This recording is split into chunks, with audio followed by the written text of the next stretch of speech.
सच्चा तीर्थ यात्री। किसी समय रूस के गांव में एक बड़े घनिष्ठ मित्र थे। एफिम गंभीर और विचारवान व्यक्ति था।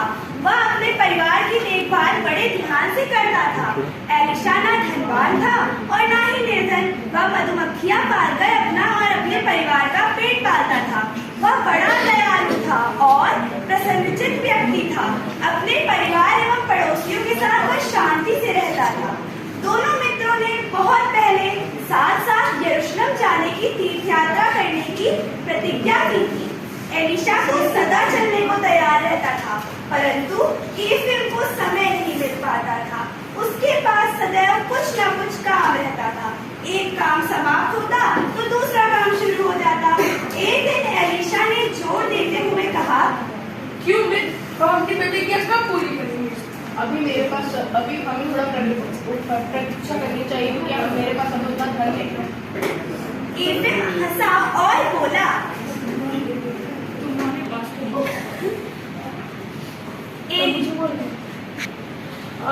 अरे क्या बात करते हो, तुम्हारे पास तो मुझसे 10 गुना ज्यादा धन है, तब भी तुम ऐसी बातें करते हो। हमारे आत्मा को पवित्र होने से बढ़कर कुछ नहीं है और तीर्थ यात्रा करने से हमारी आत्मा पवित्र हो जाती है और अतः हमें इसको अवश्य पूरा करना चाहिए। एलिशा अपने मित्र को समझाने में सफल हो गया। एफिम ने अपने साथ बहुत सा धन लिया। एलिशा ने सिर्फ उतना ही लिया। दोनों एक छोटे से गांव में पहुंचे। उस गांव में अनावृष्टि से त्राही मची हुई थी। लोग भूखों मर रहे थे। दोनों मित्र रात बिताने के लिए एक झोपड़ी की ओर चले। उन्हें झोपड़ी में से लोगों की चीख पुकार सुनाई दी। उन्होंने द्वार खटखटाया, परंतु किसी ने ना सुना। एलिशा ने धक्का देते ही द्वार खुल गया। वे अंदर घुस गए।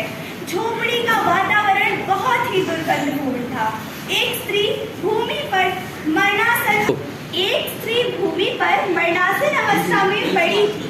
स्त्री ने पूछा, आप लोग कौन हैं? क्या चाहते हैं? हमारे यहाँ कुछ भी नहीं है। उसी समय एक बच्चा बोला, बाबा हम भूखे हैं, हमें रोटी दो। तभी लड़खड़ाते हुए एक मनुष्य आया और वहीं गिर पड़ा। बोला, बाबा हमारे घर को रोग और भूखमरी ने खरीद रखा है।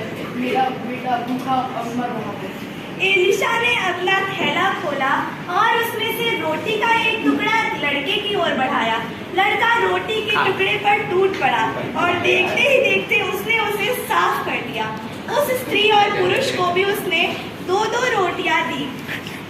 फिर वह कुएं से पानी भरकर लाया और एफिम झोपड़ी के बाहर बैठा था। एलिशा ने उसे सारा हाल कह सुनाया। एफिम बोला, इतनी गंदी स्थिति में हम लोग कैसे रहेंगे? अगर हम यहाँ पे रहेंगे तो हम भी बीमार हो जाएंगे। और फिर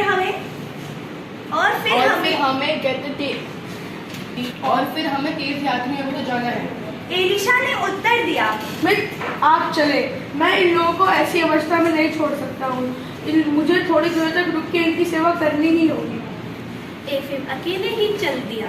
एफिम ने सारी रात उस घर के 3 प्राणियों की एलिशा ने सारी रात उस घर के 3 प्राणियों की देखभाल की।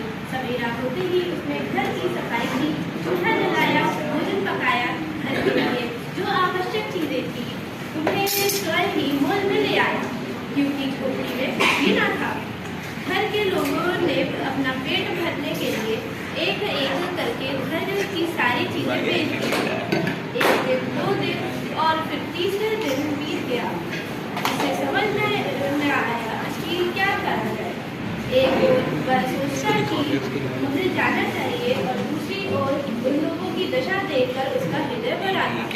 धीरे धीरे उसकी सेवा से उन तीनों प्राणियों में शक्ति आ रही थी। अतः एलिशा उन लोगों के साथ ही रुक गया।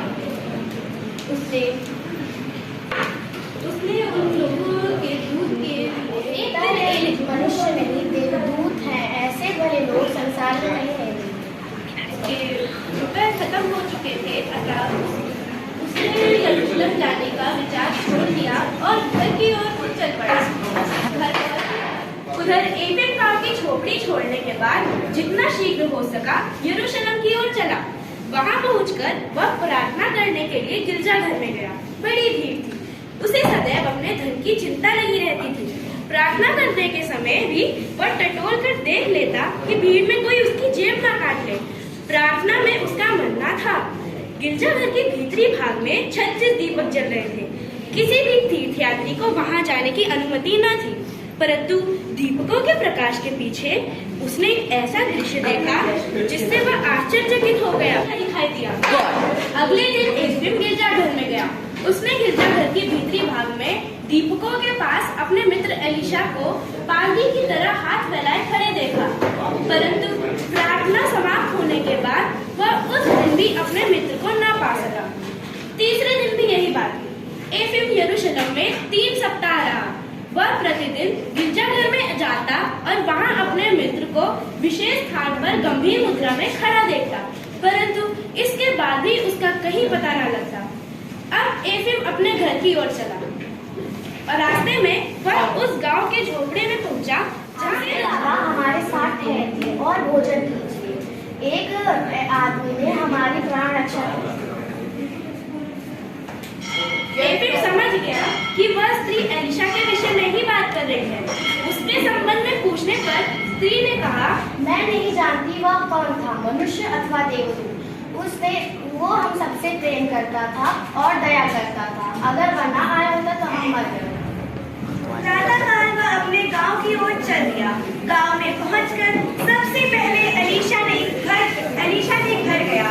एलिशा अपनी शहर की मधुमक्खियों का देखभाल कर रहा था। एफिम को देखकर उसने नमस्कार किया और कहा, आशा करता हूँ कि आपकी यात्रा सकुशल गई होगी। एफिम बोला, मैं वहाँ पहुँच गया था, पर मेरी आत्मा वहाँ नहीं पहुँच पाई और तुम्हारा शरीर वहाँ ना जाकर भी तुम्हारी आत्मा वहाँ पहुँच गई। मेरी बात नहीं। और यही तो वो इंसानियती असली तीर्थयात्रा। एफिम ने अंत में कहा कि मैं समझ गया हूँ कि मानव सेवा ही सच्ची ईश्वर सेवा है और दीन